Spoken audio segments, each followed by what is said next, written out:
হুজুর আমি জানি এই গোশত হারাম, আমি কেমনে বলবো?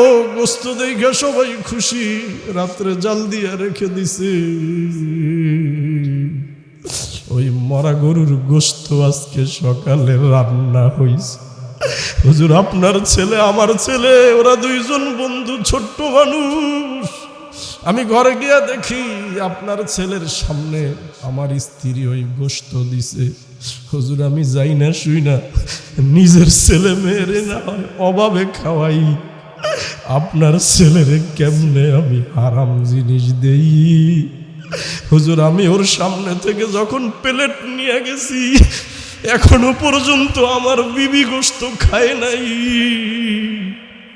এখনো পর্যন্ত আমার ছেলে আর বন্ধু আমার কয় আব্বু ও গোশত খায় না, এই গোশত আমিও খাবো না। হুজুর আমি কেমনে বুঝে, আমি কারে বলবো?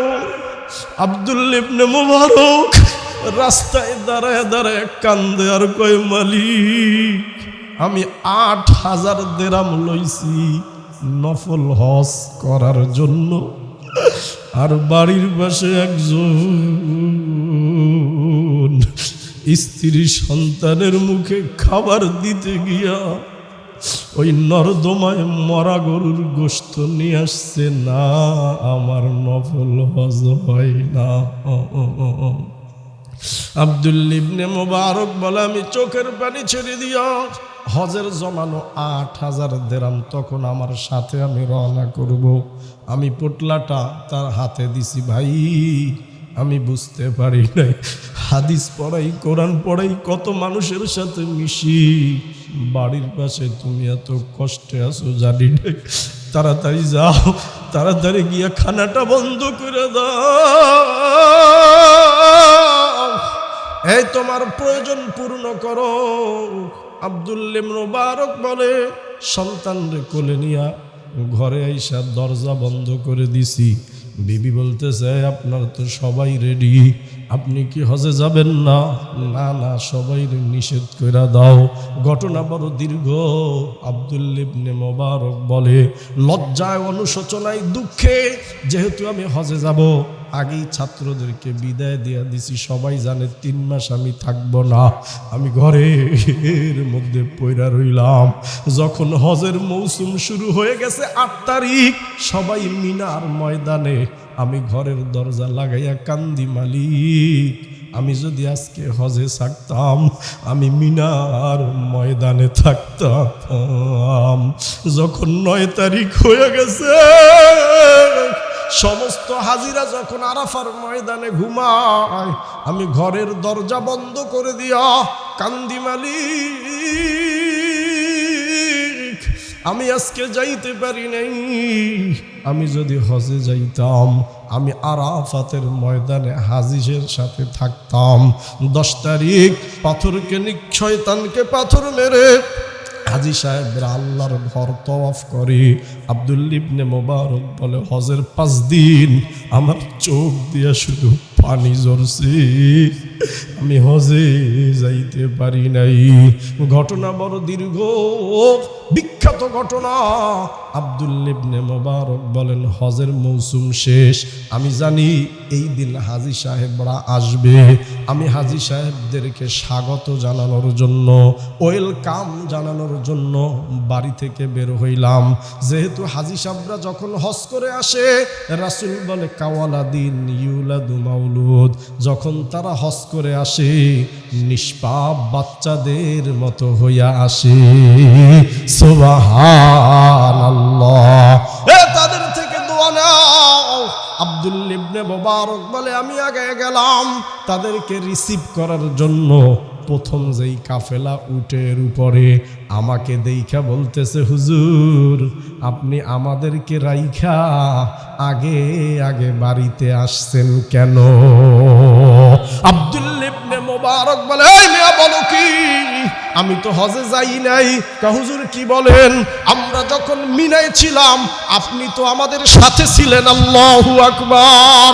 আমরা যখন আরাফাতের ময়দানে ছিলাম আপনি তো আমাদের পাশে ঘুমাইয়াছিলেন।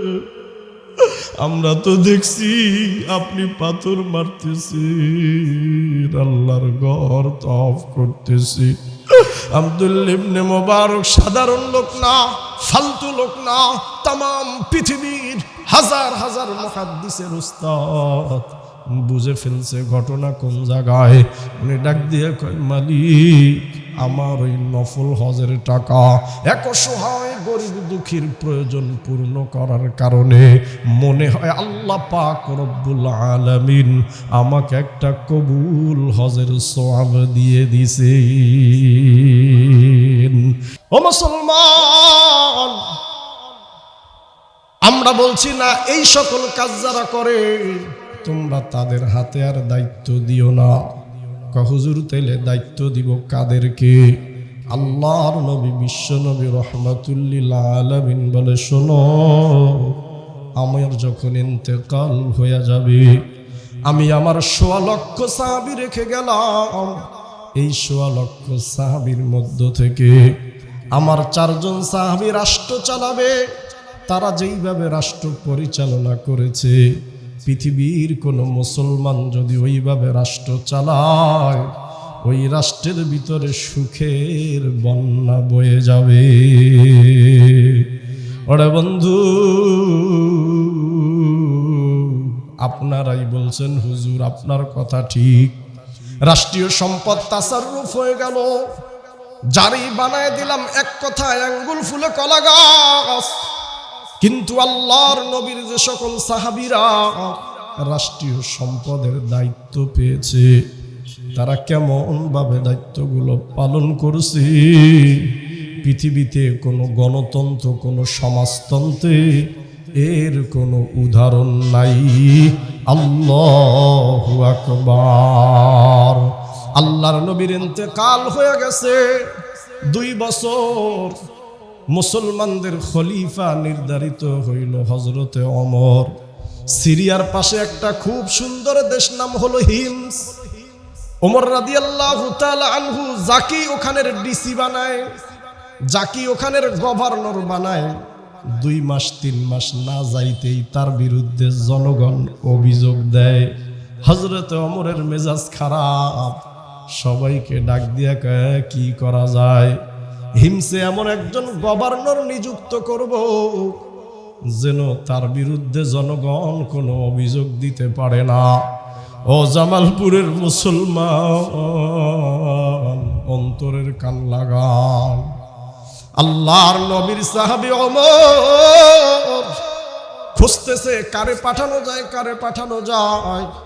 দেখে একজন সাহাবী আছে যিনি আল্লাহর নবীর প্রিয় আস্থাভাজন, নাম হলো সাঈদ ইবনে আমের। ওরে বন্ধু ডাক দিয়া কয়, ও সাঈদ, আমি সিদ্ধান্ত নিয়েছি আমি তোমাকে ওই হিমসের গভর্নর বানায়া দিব। আমি আপনাদের কাছে জানতে চাই, ডক্টর ইউনূস যদি আমাদের কোনো একজনরে ডাক দিয়া বলে যে এই এলাকার তোমার চেয়ারম্যান বানায়া দিব, লাভ দিবে কয়টা? কথা কন না কেন? লাভ দিবে কয়টা? ওই যে একজন কয় 100। ও মুসলমান, হযরত ওমর খলিফা যখন তাকে বলছে, চোখের পানি ছেড়ে দিয়া কয়, খলিফা আপনি জানেন আমি সাধারণ জীবন যাপন করি, যুদ্ধের ময়দানে যখন ডাক আসে আমি যুদ্ধ করতে চলে যাই, অন্য সময় স্বাভাবিকভাবে সংসার চালাই। এত বড় দায়িত্ব আমাকে দিবেন, আমি পালন করতে পারবো নি। হযরত ওমর সিদ্ধান্ত নিয়ে তারই পাঠিয়ে দিল। আগে চিঠি লিখে দিছে, ও হিমসের লোকজন, তোমাদের একজন গভর্নর পাওয়া গেছে যিনি আল্লাহর নবীর সাহাবী, যিনি রাসূলের বিশ্বস্ত লোক। ওই হিমসের সমস্ত লোকজন তারিখ অনুযায়ী মেন রোডে ফুলের তোড়া নিয়ে দাঁড়ানো। আমাদের গভর্নর আসবে, আরবের লোক, দেখতে খুব সুদর্শন, উঁচা লম্বা, আমরা তাকে বহন করে নিব। ওরে বন্ধু, হিমসের গভর্নর মানে হলো ওই রাষ্ট্রের মুখ্যমন্ত্রী। সাধারণভাবে একটা পুটলি নিয়ে স্বাভাবিক কিছু আসবাবপত্র নিয়ে রওনা করে দিছে। যখন হিমসের কাছাকাছি পৌঁছে গেছে, মান্যগণ্য লোকজন রিসিভ করার জন্য মহা সদরে দাঁড়ায় আছে। দেখে একটা লোককে দেখা যায়, মনে হয় সে আরবের লোক। আগে গিয়া বলে, ও ভাই, আমাদের একটা কাফেলা আসার কথা, যেই কাফেলার ভিতর আমাদের গভর্নর থাকবে, তোমরা সেই কাফেলা তুমি দেখছো নি? হযরতে সাঈদ ইবনে আমর কয়, না, হিমসের গভর্নর সাঈদ আসবে না, সে অলরেডি এসে গেছে। রিসিভ করে নিয়ে যাওয়া হলো। দীর্ঘ ঘটনা। একদিন, 2 দিন, 3 দিন যাইতে পারে নাই। 1 মাস, 2 মাস, 3 মাসের মাথায় হযরত ওমরের একটা বাক্স ছিল, যেই বাক্সের ভিতরে তার মন্ত্রী পরিষদের কারো বিরুদ্ধে অভিযোগ থাকলে জনগণ অভিযোগ দিত। ওমর 3 মাস মহাশান্তিতে খুশি, হিমসে যারে পাঠাইছি তার বিরুদ্ধে কোনো অভিযোগ তো আর আসবে না। আল্লাহর নবীর সাহাবী ওমর একদিন বাক্স খুলে দেখে 12 জন হিমসের বড় বড় লোক, তাদের স্বাক্ষর করা চিঠি, গভর্নরের বিরুদ্ধে অভিযোগ। ওরে বন্ধু, ওমর আল্লাহর নবীর সাহাবী, হযরতে সাঈদ ইবনে আমর আল্লাহর নবীর সাহাবী। চিঠিটা খুলে তাকায় দেখে বিশিষ্ট 12 জন লোকের পক্ষ থেকে সিল মারা। ও খলিফা, যারে আপনি আমাদের গভর্নর করে পাঠাইছেন, 3টা দোষে সে দোষী। 1 নম্বর, সপ্তাহে 1 দিন সে ঘর থেকে বেরি হয় না। 2 নম্বর, প্রত্যেক দিন দেরি করে সে অফিসে আসে। আর রাত্র যখন গভীর হয়ে যায়, তাকে গিয়া ডাকাডাকি করলে পাওয়া যায় না। ওরে বন্ধু, ওমর রাগ হয়ে গেছে, অফিসে দেরি কেন? ঘটনা কি? সঙ্গে সঙ্গে চিঠি লিখছি। সাঈদ ইবনে আমর চিঠি পায়া মদিনায় হাজির। 1 কান 2 কান করে গোটা সাহাবীদের কানে ছড়ায় গেছে। সাঈদ ইবনে আমরের বিরুদ্ধে অভিযোগ আসছে। আর ওমর রাষ্ট্র পরিচালনায় বড় কঠোর। যদি সাঈদের বিরুদ্ধে অভিযোগ পায়, ওমর তো তার বিচার করবে। ওরে বন্ধু, আল্লাহর নবীর প্রত্যেক সাহাবী নিষ্পাপ। আল্লাহ তাদেরকে জান্নাতের সুসংবাদ দিছে। সাঈদ ইবনে আমের যেই পোটলার ব্যাগ নিয়ে গেছিল, 3 মাসের মাথায় ওই ব্যাগ আর পোটলা নিয়ে মদিনায় হাজির। নামাজের পরে আসছি। হযরত আলী রাদিয়াল্লাহু তাআলা, ওসমান, আবু উবাইদা ইবনুল জাররাহ, আব্দুর রহমান ইবনে আউফ, বিশিষ্ট সাহাবীরা বসা। সবার মন খারাপ। সাঈদের বিরুদ্ধে অভিযোগ। ওমর তো বিচারের বেলায় বড় কঠোর। হযরতে সাঈদ আসছে, পুটলিটা রাইখা নামাজ শেষ কইরা খলিফাতুল মুসলিমিন ওমরের কাছে গিয়া দাঁড়ায়। হযরত ওমর বলে, ও সাঈদ, 3টা অভিযোগ আসছে।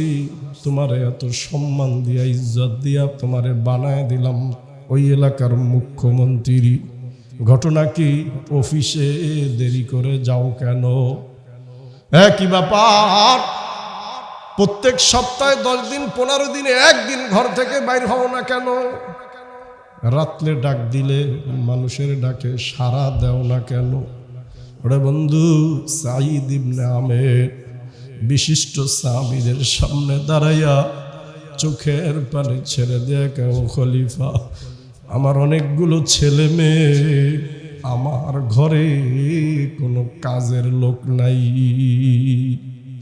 একটা রাষ্ট্রের গভর্নর কয়, খলিফা, আমি সকালবেলা ঘুম থেকে উঠে দেখি আমার বিবি একা একা বাচ্চাদের জন্য রান্না করে, আমি যখন ঘর থেকে বের হই আমার বিবির একা একা কষ্ট হয়, এই জন্য আমি বিবির কাজে সহযোগিতা করি, বাচ্চাদের রান্নার কাজে সহযোগিতা করি। যেই থালা বাসনগুলো থাকে, যেই জামা কাপড়গুলো থাকে ধুইয়া দেই। আমার ঘরে কোনো খাদেম নাই, কোনো সেবক নাই, এই জন্য আমার ঘর থেকে বের হতে একটু দেরি হয়। হযরত ওসমান রাদিয়াল্লাহু তাআলা আনহু বড় বড় সাহাবীরা আল্লাহু আকবার বলে চিৎকার মারছে। এক প্রশ্নের উত্তরে ওমর খুশি। এত বড় গভর্নর, ঘরে কোনো কাজের লোক নাই, বউ কাজ করে, আর গভর্নর বউয়ের রান্নার কাজে সহযোগিতা করে। আল্লাহু আকবার। এই সমাজে উল্টা হয়ে গেছে, একদম উল্টা। নিজে ছোট করছি না, নিজের কোনো যোগ্যতা নাই, এই সমাজে 2 পয়সার কোনো দাম নাই। ওই স্বামীও সকালবেলা উঠে নাস্তা দিতে দেরি হলে বিবির সাথে খারাপ আচরণ করে, এমন স্বামী আছে না নাই? ও বন্ধু, কেমনে তোমারে বুঝাই? আল্লাহর রাসূল বলেন, হুন্না লিবাসুল লাকুম ওয়া আনতুম লিবাসুল লাহুন্না। এই স্ত্রী হলো তোমার জন্য পোশাক, তুমি হলো স্ত্রীর জন্য পোশাক। এটা হলো কোরআনের আয়াত। আমি এখানে আপনাদের কাছে জানতে চাই, এখানে একজন নির্বোধ লোক আসেনি যে পোশাক সারা রাস্তায় বাইর হবে? কথা বলেন না কেন? তার মানে তোমার খুব দামি জিনিস। আমি একজন আলেম মানুষ, খালি গায়ে রাস্তায় তো বের হওয়া সম্ভবই না। সম্মানিত ব্যক্তিরা খালি গায়ে রাস্তায় বের হয় না। আল্লাহ পাক রব্বুল আলামিন বলে, বিবি হলো এই সম্মানের জায়গা, যে তোমার জন্য পোশাকের মতো। সাবধান, আজকে থেকে যেন নারী নির্যাতনের মামলার মাদারগঞ্জে না হয়। আল্লাহু আকবার। রাসূল বলেন, খায়রুকুম খায়রুকুম লিআহলিকুম। এই পৃথিবীর মধ্যে ওই পুরুষ ভালো যে তার বিবির কাছে ভালো। হাদিস আমার না, এই ক্যামেরা হচ্ছে, সারা পৃথিবী শুনবে। রাসূল বলে, খায়রুকুম খায়রুকুম লিআহলিকুম। তুই কত ভালো এটা জানে তোর বউ, তোর স্ত্রী। এই পৃথিবীর ভিতর ওই পুরুষ ভালো যে তার বিবির কাছে ভালো। এই জন্য তুমি বিবির কাছে সাদর্শবান স্বামী হও। সামনে আমি স্ত্রীদের কথাও বলছি, আস্তে আস্তে আসতেছে। হিমসের গভর্নরের কথা শুনে বিশিষ্ট সাহাবীরা কয় না, এক প্রশ্নের জবাব দিয়া দিছে, ওমর তারে আর কোনো বিচার করতে পারবে না। সবাই খুশি।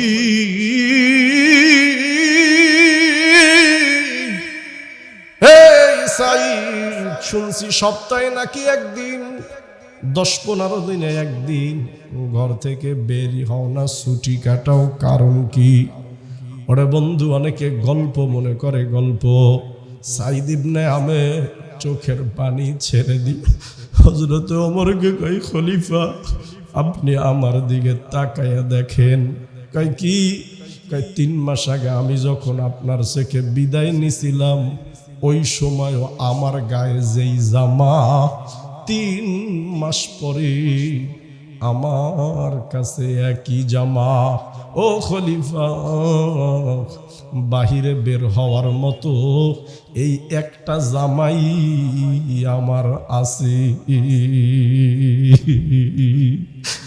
আমি চাই সেই যুগ, যে যুগ ছিল রাশেদা, যেখানে ছিল না অন্যায় বিচারী, যেখানে ছিল না আকাশ ঠেকানো শততলা বাড়ি, যেখানে ছিল না মাজলুমানের হাহাকার,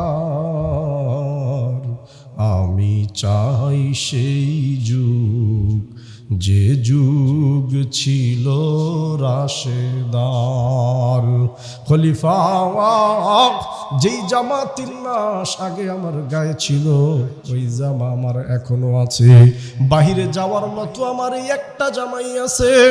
আমি এই জামাটা 10 দিন 7 দিন পরে একদিন ধুইয়া দেই। আমার গায়ে আর একটা পোশাক নাই, যা পরে আমি জনগণের সামনে বের হব। সমস্ত সাহাবীরা খুশি। ওমর কয়, এখনো বিচার শেষ হয় নাই, রাত্রেবেলা জনগণের ডাকে সাড়া দাও না, কারণ কি? হযরতে সাঈদ চোখের পানি ছেড়ে দিয়া কয়, খলিফা আমি আপনারে বলছিলাম আমি একজন সাধারণ মানুষ, জিহাদ হইলে জিহাদে গিয়া নেতৃত্ব দেই, নাইলে বাড়িতে থাকি সংসারের কাজ করি। আর যখন রাত্র হইয়া যায়, সারাটা দিন আমি জনগণের পিছনে ব্যয় করি। আমি হইলাম তাদের মনিব, আর তারা হইল আমার প্রজা। রাত্র যখন গভীর হয়ে যায়, তখন আমি আমার মনিবের জন্য দাঁড়াইয়া যাই। খলিফা জীবনে কোনোদিন কারো সামনেই কথা বলতে হবে বুঝি নাই। সারাটা দিন আমি রেখেছি আমার জনগণের জন্য, আর আমি আমার রাত্র রাখছি আমার মালিকের জন্য। কেমনে বুঝাই তোমারে, কিভাবে পাবে প্রভুরে, কিভাবে বুঝাই তোমারে, কিভাবে পাবে প্রভুরে। হযরত ওমর চোখের পানি ছেড়ে দিয়া কয়, সাঈদ আমি ভুল ভাবছিলাম, তুমি একজন নবীর সাহাবী, তোমার বিরুদ্ধে অভিযোগ গঠন করেছি। সাঈদ আমার ভুল হয়ে গেছে, আমার ভুল হয়ে গেছে, আমারে তুমি মাফ করে দাও। ওরে বন্ধু, আমি আপনার কাছে জানতে চাই, যেই লোক, যেই নেতা, যেই আমি, যেই গভর্নর, যেই ডিসি, যে এসপি রাষ্ট্রীয় সম্পদের এইভাবে হেফাজত করে, যে রাষ্ট্রের সর্বোচ্চ পর্যায় থেকে একটা টাকা খেয়ানত না করে যে রাষ্ট্র চালাবে, রাসূল বলেন এই পৃথিবীর মধ্যে সর্বশ্রেষ্ঠ জমানা হলো আমি রাসূলের জমানা। আল্লাহু আকবার। আপনাদের কষ্ট হচ্ছে নি? 2 নম্বর রাসূল বলছেন, ওয়াল আমানাতু মাগনামান। এ শোনো, যখন দেখবা আমানতের খেয়ানত হইতেছে, তখন বুঝে নেবা কিয়ামত ঘনায় আসছে। আমি আপনার কাছে জানতে চাই, এখন মানুষ আমানত রক্ষা করেনি? কথা বলেন না কেন? কোনো জায়গায় আমানত নাই, কেউ আমানত রক্ষা করে না, সবাই আমানতের খেয়ানত করছে। কথা বলেন ঠিক কিনা? এক ভাই আসছে, আমি বড় বিপদে আছি, আমারে কিছু টাকা দাও। 10,000 টাকা বিপদে দিছেন, এখন ওর পিছনে ঘুরতে ঘুরতে পরে আপনার থানা পুলিশ পর্যন্ত করা লাগছে। কথা বলেন ঠিক কিনা? অথচ এমন বিপদে কেউ যখন তারে হেল্প করে নাই, যেই লোকটা তার হেল্প করেছিল বলছে আগামী মাসে দিয়া দিব, এই লোক এখন দেয় নাই, সমাজের সবচেয়ে বড় শত্রু হয়ে গেছে সে। কথা বলেন ঠিক কিনা? কয় হুজুর, আমানত শুধু একটা না, আমানতের আরো খেয়ানত আছে। একটা আমানত হইল এক মুসলমান আর এক মুসলমানের দোষ চর্চা করবি না, তাহলে আমানতের খেয়ানত হয়ে যাবে।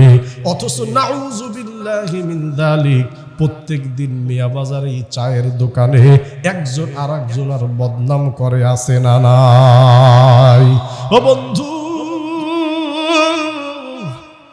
এই বাড়িতে কার মেয়ে কি করছে, কার পোলা কি করেছে, কার বউ কি করেছে, তোমার দরকার কি? কথা বলেন না কেন? তার সম্মানকে হেফাজত করা ছিল আমানত। আজকে রাস্তায় যায় কয় অমুকের বউটা ভালো না, অমুকের মেয়েটা ভালো না। একটা ছোট চরিত্রবান মেয়ের বিরুদ্ধে, ছেলের বিরুদ্ধে কলঙ্ক দেয়, আছে না নাই? আল্লাহর রাসূল বলে এটা যখন বেড়ে যাবে তখন তুমি ধরে নিও আমানতের খেয়ানত হয়ে গেছে। বন্ধুর কাছে টাকা দিছিলা 20,000 রাইখা দে, 3 মাস পরে তোর থেকে নিয়ে যাব, 3 মাস পরে টাকাও নাই, বন্ধুত্ব নাই। কথা বলেন ঠিক কিনা? ভাইরে দিছিলেন হাওলাত, বোনরে দিছিলেন হাওলাত। আমি আপনার কাছে জানতে চাই, আপনারা যত মানুষ এখানে বসা আছেন এই সমস্যায় পড়ছেন না পড়েন নাই? সবচেয়ে বড় সমস্যা এই জায়গায়, সবচেয়ে বড় বিপদে যার খেদমত করলেন আপনি, আপনার সাথে সবচেয়ে বড় গাদ্দারি করবে সে। কথা বলেন ঠিক কিনা? রাসূল বলে 3 নম্বর, অযাকাতু মাগরামান। এ ধনীরা, যাদেরকে আমি টাকা দিয়েছি, পয়সা দিয়েছি, আমি বলেছি তোর বছর শেষে যাকাত দিতে, ওই ধনীরা এই যাকাতটাকে জরিমানা মনে করে। কথা বলেন ঠিক কিনা? আল্লাহ বলে বান্দা মিম্মা রাযাকনাকুম, আমি তোরে যেই সম্পদ দিয়েছি এই সম্পদ তোর খাইতে যা লাগে, পড়তে যা লাগে, বাড়ি করতে যা লাগে, শিক্ষায় যা লাগে, চিকিৎসা করতে যা লাগে, মানুষের এই মৌলিক চাহিদা হইল 5টা: অন্ন, বস্ত্র, বাসস্থান, শিক্ষা আর চিকিৎসা। ও বান্দা, এই 4টা কাজে তোর যত টাকা পয়সা লাগে নে, এর কোনো যাকাত নাই। এই সব খরচ করার পর তোর কাছে যদি বছর শেষে 52.5 তোলা রূপার পরিমাণ টাকা থাকে, ধরে নিলাম 70,000-এর মতো, ক্যাশ লাগবে না, সব মিলাইয়া জায়গা জমি মিলাইয়া আছে, তাইলে তুই 40 টাকায় 1 টাকা আল্লাহর রাস্তায় দিবি। আমি আপনার কাছে জানতে চাই, আপনার এলাকার যত বড় লোক আছে ঠিক মতো যাকাত দেয়নি? কথা বলে না কেন? দেয়? হুজুর আমার এলাকায় দেয়। কি দেয়? ওই যে শাড়ির দোকান আছে, নিজের বউয়ের জন্য, জিয়ের জন্য কেন 5,000 টাকার 3 পিস আর শাড়ি, আর ওই একই দোকানে লেখা থাকে যাকাতের জন্য কাপড়। এটা শাড়িও না, এটা কাপড়ও না, এটা হলো মশারি। কথা বলেন ঠিক কিনা? হ্যাঁ ভুল বলছি?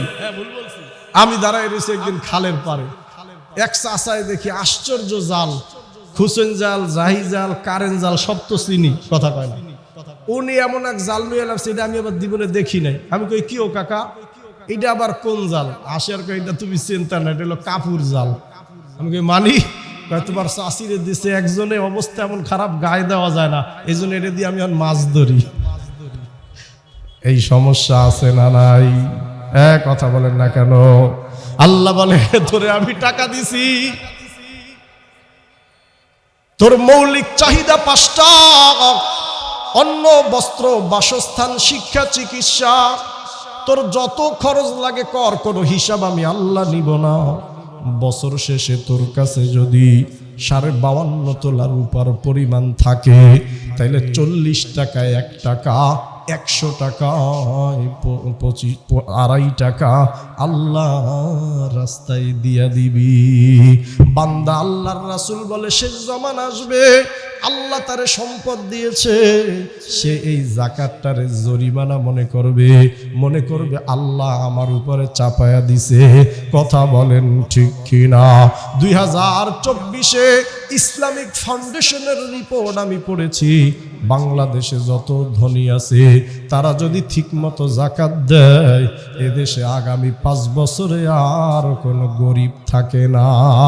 আল্লাহু আকবার। আল্লাহ বলে তোর কাছে ব্রেন আছে, মেধা আছে, বুদ্ধি আছে, এই জন্য তোরে আমি ব্যবসায়ী বানাইছি। ওর মেধা নাই, বুদ্ধি নাই, এই জন্য টাকা কামাই করতে পারে না। তোর নিজের ভরণ পোষণ, খাওয়া দাওয়া, অসুস্থ, শিক্ষা, চিকিৎসার পরে যেই টাকাগুলো আছে আছে এর মধ্য থেকে কিছু টাকা গরিব দুঃখীরে দিয়া দিস। কারণ কি জাননি? অফি আমওয়ালিহিম হাক্কুল লিসাইলি ওয়াল মাহরুম। কারণ হইল তোর এই টাকার মধ্যে গরিব দুঃখী আর অসহায় মানুষের হক আছে। ধনীরা বোঝে না, কয় না এই টাকা তো আমি কামাই করেছি। আল্লাহ বলে বান্দা যাকাত হলো পবিত্র। এই যে গায়ে জামা দিছেন, এই জামায় ময়লা লাগে, সাবান দিয়া পরিষ্কার হয়। ঘরের কাছে ময়লা লাগে, বিভিন্ন জিনিস দিয়া ধন। আল্লাহ বলে তোর যে টাকা আছে এই টাকায়ও কিছু ময়লা লাগে, হারামের ময়লা। তুই যদি ঠিক মতো জাকাত দাও, তোর ওই টাকাটা জাকাত দেওয়ার পর সম্পদগুলো পবিত্র হইয়া যায়। আল্লাহু আকবার। ওরে বন্ধু, আল্লাহর নবী বলেন শেষ জামানা যখন আসবে, বড় লোকেরা উঁচু উঁচু বাড়ি বানাবে, গরিবের কোনো খেয়ালই রাখবে না, নিজে পাঁচতলা করবে, আর একজনের ঘুমাইতেও পারে না। এই রকম আমার দেশে আছে না নাই? একজন আর 10 ফ্ল্যাট কোনো হুঁশ নাই।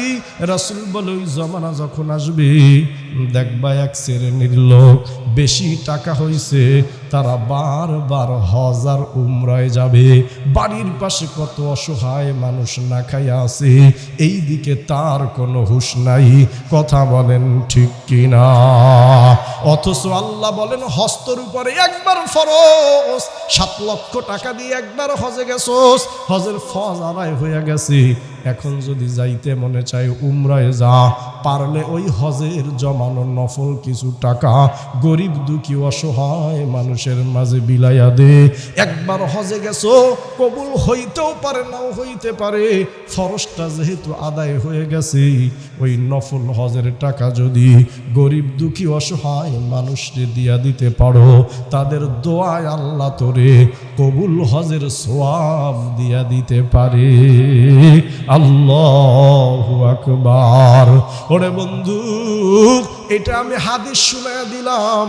এখন এই হাদিসের বড় মুহাদ্দিস, তার নাম হইল আব্দুল্লাহ ইবনে মুবারক। কত বড় আলেম! তার মজলিসে প্রায় 40,000 ছাত্র তখন উপস্থিত থাকে। যে সময় মাইক ছিল না, 1200 ছিল মুকাব্বির। আমি আপনাদের কাছে জানতে চাই, যেই শিক্ষকের ক্লাসে 40,000 ছাত্র থাকে, ওই হুজুর ছোট না বড়? আসতে বলেন কেন? ছোট না বড়? সাধারণ বড় না অনেক বড়? এই যে ওলামা একরাম উপস্থিত, সবাই তার ইতিহাস জানে। ওই সময় আরবের সবচেয়ে বড় আলেম, উনি কয় দুনিয়ার মানুষ শোনো, সারা জীবনে হাদিস পড়াইছি, মর্ম বাণী উপলব্ধি করতে পারি নাই। আব্দুল্লাহ ইবনে মুবারক বলে শোনো, আমি আগেই একবার ফরজ হজ আদায় করে ফেলেছি। পরবর্তী বছর আমার কিছু মুসল্লিরা, আমার কিছু মুরিদেরা আমাকে ধরলো, হুজুর আমরা কিছু লোক হজে যাব, আমরা চাই আপনি আমাদের সাথে যাবেন। ওরে বন্ধু, অন্তরের কান লাগান। আব্দুল্লাহ ইবনে মুবারক বলেন আমিও হজের প্রস্তুতি নিয়ে নিলাম। এই বছর আমি নফল হজে যাব। মুসল্লিরা সবাই রেডি, আইতে যাইতে 3 মাস 4 মাসের মতো সময় লাগবে। ওই সময় বিমান নাই, গাড়ি নাই, পায়দল সফর, কেউ ঘোড়ার উপরে আর কেউ উটের উপরে। ওরে বন্ধু,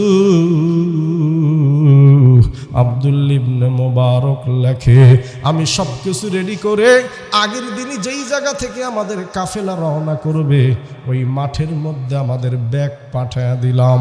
পরের দিন সকালবেলা আমরা রওনা দিব।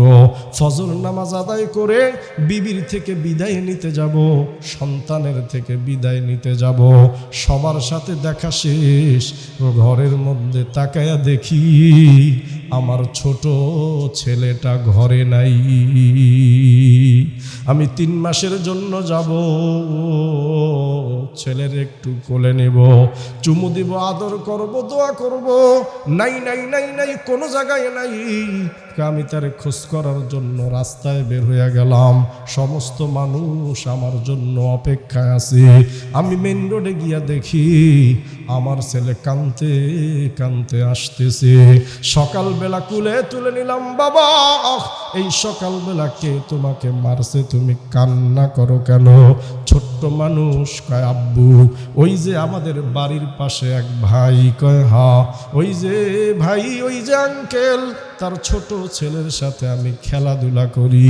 আমি একটু আগে ওর বাড়িতে গেছি, ওর বাড়িতে গরুর গোশত রান্না হয়েছে, চাচি আম্মা আমাকে খেতে দিছে, চাচা আমার থেকে গোশত কাইরা নিছে। আব্দুল ইবনে মুবারক এলাকার সবচেয়ে বড় আলেম, সারা পৃথিবী বিখ্যাত বুজুর্গ মুহাদ্দিস, অবাক হয়ে গেছে। কয় বলে কি, ছোট্ট মানুষ গেছে, এই প্রচলন গ্রাম দেশে আছে, কথা বলেন না কেন? ছোট্ট মানুষ, মায়েরা চাচিরা একটু কিছু রান্না করলে বাচ্চারা যায়, ওদের হাতে দিয়া মহিলারা আনন্দ পায়। ছোটকালে মুড়ি ভাজা, পিঠা ভাজা সকালবেলা মা চাচিরা আমাদেরকে না দিয়া মনে হয় তাদের শান্তি লাগতো না। ছোট্ট মানুষ কাঁদতেছে। আব্দুল ইবনে মুবারক একটু শট খেয়ে গেলেন। কি বলে? ছোট্ট মানুষ একসাথে গিয়া বসছে খানার সময়, খানারটাই না নিয়ে গেল কেন? ওরে বন্ধু, সন্তান রে কোলে নিয়া বাড়ির পাশে দিন মজুর রে গিয়া ডাক দিছে, ভাই একটু বের হয়ে আসো। আব্দুল ইবনে মুবারক কিতাবের মধ্যে লেখে, কয় সে যখন আসতেছি দেখি তার চেহারাটা লজ্জায় লাল হয়ে গেছি, আর চোখের মধ্যে পানি।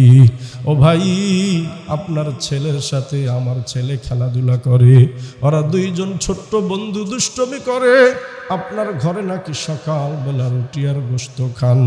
ওর ছোট্ট মানুষ ওর সামনে থেকে খাবার কেড়ে নিলেন কেন? ওরে বন্ধু,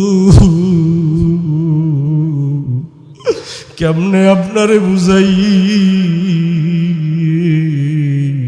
দিন মজুর কৃষক, বাড়ির লোকজন শুনে ফেলবে, হুজুরের হাত ধরে রাস্তায় টেনে নিয়ে কয়, হুজুর পরের খেতে বদলা দেই, সারাদিন যে ইনকাম করি, চাল কিনলে ডালের টাকা থাকে না, ডাল কিনলে মাছের টাকা থাকে না।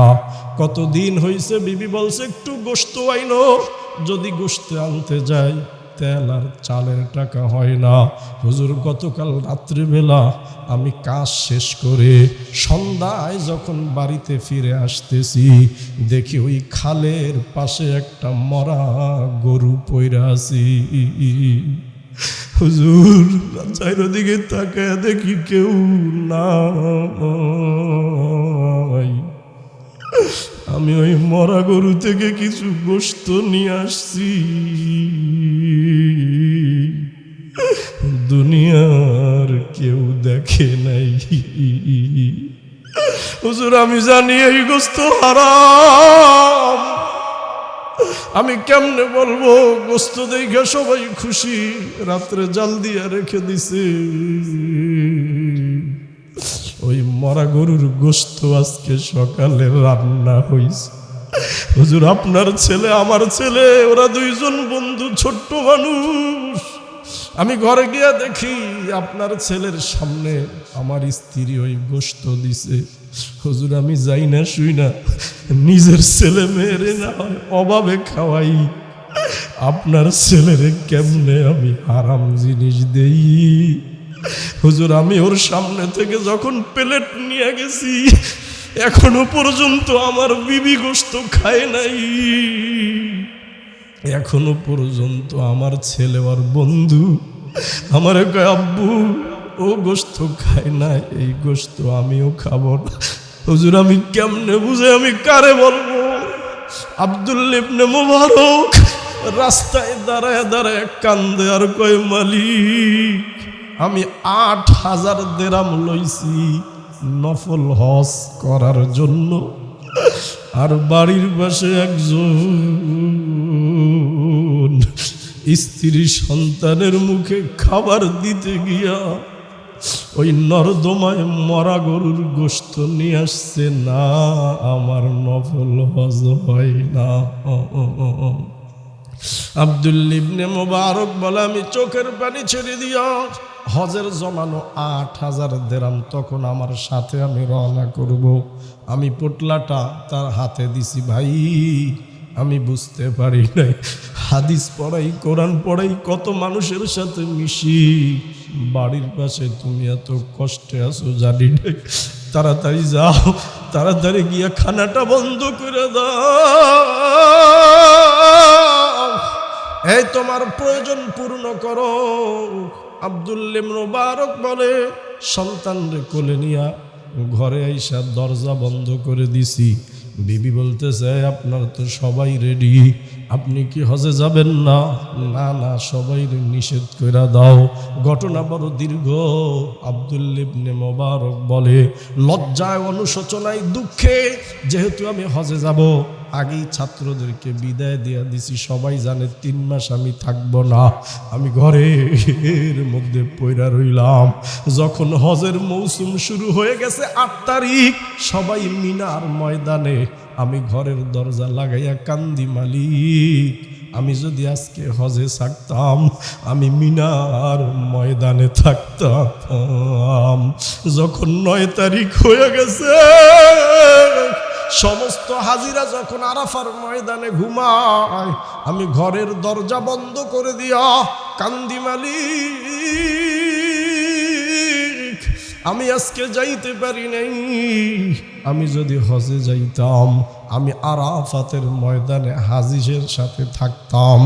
10 তারিখ পাথরকে শয়তানকে পাথর মেরে হাজি সাহেবরা আল্লাহর ঘর তওয়াফ করে। আব্দুল্লাহ ইবনে মুবারক বলে, হজের 5 দিন আমার চোখ দিয়া শুধু পানি ঝরছে, আমি হজে যাইতে পারি নাই। ঘটনা বড় দীর্ঘ, বিখ্যাত ঘটনা। আব্দুল্লাহ ইবনে মুবারক বলেন, হজের মৌসুম শেষ, আমি জানি এই দিন হাজি সাহেবরা আসবে। আমি হাজি সাহেবদেরকে স্বাগত জানানোর জন্য, ওয়েলকাম জানানোর জন্য বাড়ি থেকে বের হইলাম। যেহেতু হাজি সাহেবরা যখন হজ করে আসে, রাসূল বলে, কাওয়ালাদিন ইউলাদু মাউলুদ, যখন তারা হজ করে আসে নিষ্পাপ বাচ্চাদের মতো হইয়া আসে। সুবহানাল্লাহ, তাদের থেকে দোয়া নাও। আব্দুল্লাহ ইবনে মুবারক বলে, আমি আগে গেলাম তাদেরকে রিসিভ করার জন্য। প্রথম যেই কাফেলা উটের উপরে আমাকে দেইখা বলতেছে, হুজুর, আপনি আমাদেরকে রাইখা আগে আগে বাড়িতে আসছেন কেন? আব্দুল্লাহ ইবনে মুবারক বলে, এই মিয়া বলো কি, আমি তো হজে যাই নাই। হুজুর কি বলেন? আমরা যখন মিনায় ছিলাম আপনি তো আমাদের সাথে ছিলেন। আল্লাহু আকবার। আমরা যখন আরাফাতের ময়দানে ছিলাম আপনি তো আমাদের পাশে ঘুমাইয়াছিলেন, আমরা তো দেখছি আপনি পাথর মারতেছেন, আল্লাহর ঘর তওয়াফ করতেছি। আব্দুল্লাহ ইবনে মুবারক সাধারণ লোক না, ফালতু লোক না, তাম পৃথিবীর হাজার হাজার মুহাদ্দিসের উস্তাদ। বুঝে ফেলছে ঘটনা কোন জায়গায়। উনি ডাক দিয়ে কয়, মালিক, আমার ওই নফল হজের টাকা এক অসহায় গরিব দুঃখীর প্রয়োজন পূর্ণ করার কারণে মনে হয় আল্লাহ পাক রব্বুল আলামিন আমাকে একটা কবুল হজের সওয়াব দিয়ে দিছে। আল্লাহ তুমি দয়ার সাগর, রহমানুর রহিম, তোমার দয়ায় পূর্ণ আমার সারা নিশিদিন। আজকে এই যাকাত তোমরা জরিমানা মনে করেছো, এই টাকা জমায়া বিল্ডিং করছো, এখন যদি এই বিল্ডিং ভাঙে আল্লাহর কোনো দোষ নাই। চিৎকার মেরে বলুন ঠিক কিনা? রাসূল বলে 4 নম্বর ওয়াজহারাতিল আসওয়াতু ফিল মাসাজিদ, এই মসজিদের মধ্যে যেদিন দেখবি শোরগোল বাইরা গেছে সেদিন ধরে নিবি কিয়ামত গোনায় আসছে। ভূমিকম্পের অপেক্ষা করবি, দুর্ভিক্ষের অপেক্ষা করবি, ওয়া রিহান হামরা, গরম বাতাস আসবে। মুরব্বীরা সাক্ষী দেন 20 বছর আগে কারেন্ট ছিল না, রাত্রে ঘুমাইতে কোনো কষ্ট হয় নাই। ঠান্ডা কথা বলেন ঠিক কি না? আমি রাসূলের হাদিস তোমার শুনে দিলাম। ও যুবক, আমি শুরুতে কিন্তু বলেছি সবচেয়ে বেশি বিবির সাথে ভালো আচরণ করবি, কিন্তু বিবির সাথে বেশি ভালো আচরণ করতে গিয়া ওয়াক্কা উম্মাহু, মায়ের সাথে যেন খারাপ আচরণ না হইয়া যায়। আমি বলি নাই তোর যখন কিচ্ছু ছিল না, তোর ভাষা ছিল না, চলার শক্তি ছিল না, খাবার জন্য চাবি তোর জবান ছিল না, তুই হাত দিয়া ধরবি হাতের শক্তি নাই, মুখ দিয়া খাবি মুখটা আগায়া নেওয়ার শক্তি নাই, ওই সময় তোর মা তোরে খাওয়াইছে। আমি কিন্তু আগেই বলছি, ও পর্দালের মা, যারা স্ত্রী আছেন কষ্ট নিয়েন না। আমি বয়ানের প্রথমই আলোচনায় বলছি বিবিরে ভালো আচরণ করতে হবে, শ্রেষ্ঠ পুরুষ সে যে বিবির কাছে ভালো। কিন্তু রাসূল বলে এমন যেন না হইয়া যায় বিবাহ করার পর বিবির কথা শুনতে গিয়া মায়ের সাথে খারাপ আচরণ হইয়া গেছে। ও আদনা সদিকহু, বন্ধুরে কাছে টাইনা নিছে আর বাবারে দূরে সরায়া দিছি। ওরে বন্ধু, দুঃখ লাগে, কষ্ট হয়, এমনও এখানে লোক আছে, এমনও ফ্যামিলি এই মজলিসে আছে, গত 1 বছরই কোথার কোন কলিগ, কোথার কোন ছোটকালের বন্ধু, কোথার কোন বান্ধবী তারে বাড়িতেই না 3 বার 4 বার দামি খানা খাওয়াইছে, মেহমানদারি করছে, কিন্তু এই কপাল পোড়ায় গত 1 বছরই মা বাবারে একটু খাওয়াইতে পারে নাই। আছে না নাই?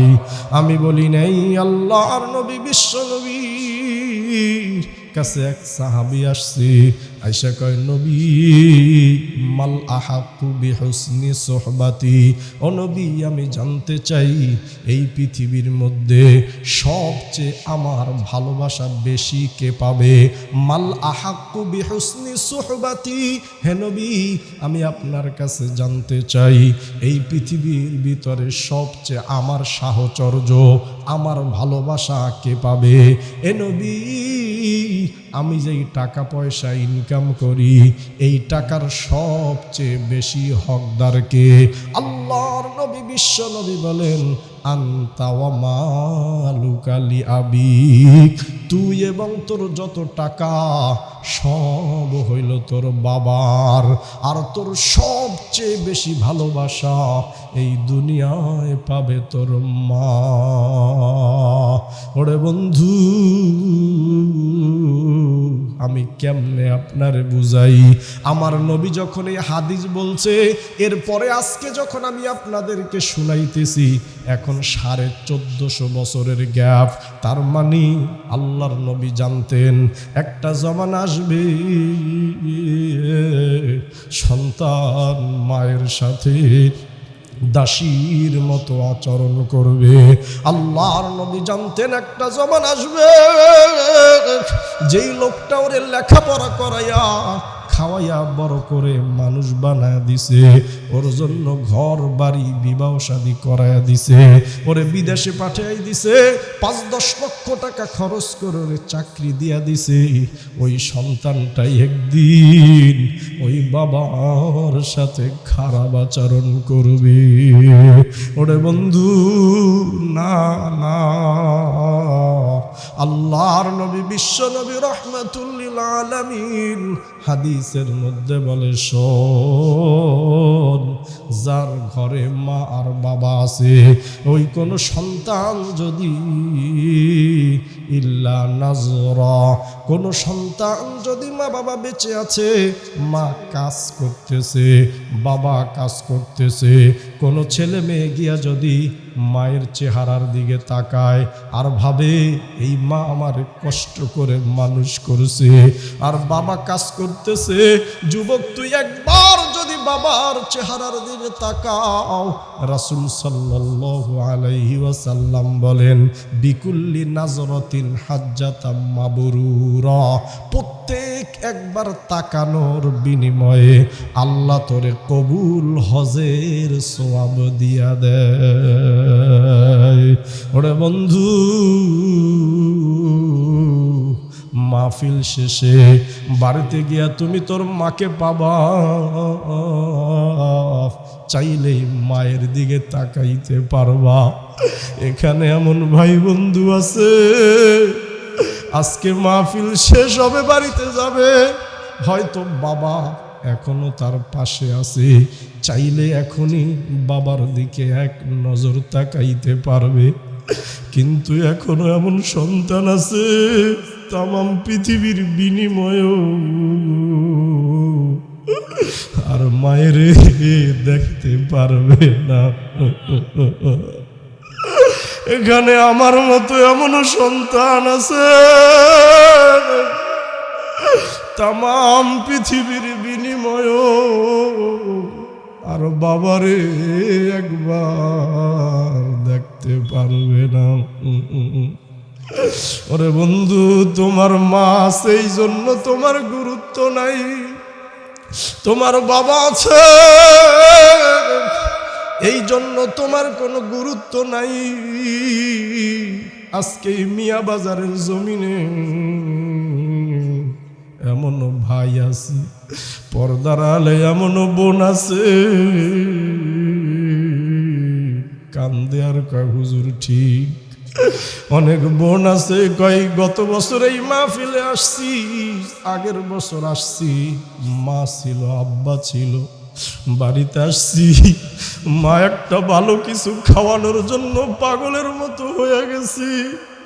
হুজুর আমি আসছি, আব্বা আমারে আগায় নেওয়ার জন্য বাস স্ট্যান্ড আর সিএনজি স্ট্যান্ডে গিয়া দাঁড়াইছে, এখনো বাবার বাড়িতে আসি, বাবা আর স্টেশনে যায় না। হুজুর বাড়িতে যাই, মা আর জিজ্ঞেস করে না তোদের জন্য কি রান্না করব।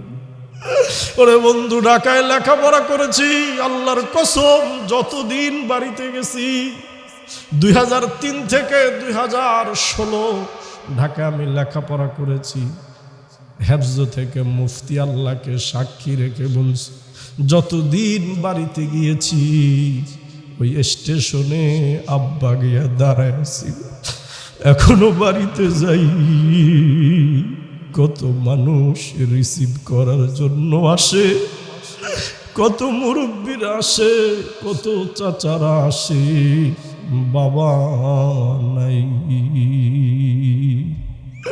ওরে বন্ধু, তোমার মা আছে তুমি বোঝো না, তোমার বাবা আছে তুমি বোঝো না। এখানে এমনও ভাই আছে, এমনও বন্ধু আছে, কান্দে আর কয় হুজুর মা যদি থাকতো প্রত্যেক দিন কবুল হজের সওয়াব পাইতাম, প্রত্যেক দিন মায়ের দিকে তাকায়া থাকতাম। হুজুর আব্বা যদি থাকতো প্রত্যেক দিন 2-1 বার আব্বার দিকে তাকাইয়া হজের সওয়াব নিয়ে যাইতাম। আজকে মা নাই, কত মহিলা দেখি মায়ের মতো কাউরে দেখি না। আমি জিজ্ঞেস করি ভাই তুমি বাবারে দেখবা কেন? তোমার বাবা মনে হয় খুব সুন্দর। যুবক কান্দে আর কয় হুজুর না, আমার বাবা ছিল এলাকায় সবচেয়ে কালো লোক, কিন্তু আমার ওই কালো বাবারে দেখলে আমার যে ভালো লাগতো, পৃথিবীর কোনো পুরুষের চেহারা ওই মজা আমি পাই না। যার মা নাই জিজ্ঞেস করি, তুমি মায়ের জন্য কান্দো কেন? তোমার মা মনে হয় খুব ধনী, মনে হয় খুব শিক্ষিত, খুব সুন্দরী। কান্দে আর কয়, হুজুর না, আমার মা ছিল একদম মূর্খ লোক। হুজুর আমার মা কোনো টাকা পয়সা ছিল না। তাইলে মায়ের চাও কেন? মা মনে হয় খুব সুন্দরী। কান্দে আর কয়, হুজুর না, আমার বাড়ির মধ্যে আমার মা ছিল সবচেয়ে কালো, কিন্তু আমার ওই কালো মাকে দেখলে আমার যে ভালো লাগতো, পৃথিবীর কোনো মহিলার চেহারা দেখে আমি ওই মজা পাই নাই। মাগো তোমার ওই সোনা মুখ ভুলতে পারি না, বাবা তোমার ওই সোনা মুখ ভুলতে পারি না। মুচকি হেসে খোকা ডাকটি, মুচকি হেসে খোকা ডাকটি শুনতে যে আর পাই না মা। মাগো তোমার ওই সোনা মুখ ভুলতে পারি না। হাজার হাজার মানুষ যেদিন ভর্তি আমার বাড়ি, চোখের সামনে নীলে বিদায় পরে সাদা শাড়ি। হাজার হাজার মানুষ যেদিন ভর্তি আমার বাড়ি, চোখের সামনে নীলে বিদায় পরে সাদা শাড়ি। পালকি চোরে এ ঘর ছেড়ে, পালকি চোরে এ ঘর ছেড়ে দিলে যে রওয়ানা মা। মাগো তোমার ওই সোনা মুখ ভুলতে পারি না। তোমার লাগি কেঁদে কেঁদে আমি পাগল পারা, তোমার জন্য পথিক আমি ঘর বাড়ি সব ছাড়া। তুমি বিনে বেঁচে থাকা দুঃসাহ যাতনা মা। মাগো তোমার ওই সোনা মুখ ভুলতে পারি না। বাবা তোমার ওই সোনা মুখ ভুলতে পারি না। আল্লাহর নবী বিশ্ব নবী রহমাতুল লিল আলামিন 1450 বছর আগে সাবধান হয়ে যা, ওয়া আতাআর রাজুলু ইমরাতাহু, বিবি সবচেয়ে ভালোবাসার হকদার বাসবি, কিন্তু সাবধান তারে প্রাধান্য দিতে গিয়া যেই মা তোরে তিল তিল করে খেয়ে না খেয়ে বুকের দুধ দিল, তোরে মা বুকের দুধ দিতে গিয়া তোর অ্যালার্জি হয়ে যাবে। কতদিন মা গরুর গোশত, ইলিশ মাছ, চিংড়ি মাছ মুখে দেয় নাই, আজকে বড় টাকা পয়সাওয়ালার মালিক হয়ে আলাদা হয়ে গেছো, নিজের ঘরে দামি দামি খানা খাও আর মার মুখে খানা নাই। আমার থেকে লিখিত নে, তোর মতো অপদার্থের জন্য এই জমিনে গজব ভরে গেছে। ও আদনা সদিকহু, কোন জায়গার কোন কলিগ, দেখা হইছে মাত্র 2 দিন, দাওয়াত দিয়া ঘরের মধ্যে খাওয়াইলি, বাবা এখনো কষ্ট করে, এখনো চাকরি করে, কেন তারে দূরে সরায়া দিলি? আমি বলি নাই, বলছে আল্লাহর নবী। হাদিসের মধ্যে আসছে, যখনই নবীজি মা বাবার আলোচনা করতেন, নবীজির ঠিক থাকতে পারতেন না। হাদিসের মধ্যে আসছে, নবীজির মা যখন 7 বছর বয়সে মারা গেছে, আল্লাহর নবী 2 বছর পর্যন্ত রাস্তায় গিয়া আকাশের দিকে তাকায়া তাকায়া কাঁদতো। দুনিয়ায় আসছি বাবারে পাই নাই, মাকেও হারাইছি। এই জন্য আল্লাহ কোরআনে একদম 1 আয়াত 3 জায়গায় আল্লাহ নিয়ে আসছে একই আয়াত, ওয়াসাইনাল ইনসানা বিওয়ালিদাইহি হুসনা, ওয়াসাইনাল ইনসানা বিওয়ালিদাইহি, ওয়াসাইনাল ইনসানা বিওয়ালিদাইহি ইহসানা। একটা আছে 20 পারায়, আর একটা আছে 21 পারায়, আর একটা আছে 26 পারায়, একই সেম আয়াত। যদি আপনার আকল থাকে, বুঝ থাকে, আপনি চিন্তা করেন কোরআনের একটা হরফের দাম তামাম পৃথিবীর চেয়ে বেশি। সেই জায়গায় আল্লাহ সরাসরি বলতেছে, আমি মানুষকে আদেশ করতেছি, মানুষকে নসিহত করতেছি, যদি মা বাবা জীবিত থাকে তাদের সাথে ভালো আচরণ করবি। আমি আল্লাহ 2টা জিনিস ফরজ করে দিছি, একদম লিখিত মোহর মেরে দিছি, এটার কোনো উলাট পালাট হবে না। 1 নম্বর, লা তা'বুদু ইল্লা ইয়া, এই দুনিয়ায় যতদিন আছো আল্লাহর ইবাদত ছাড়া কারো ইবাদত করবি না।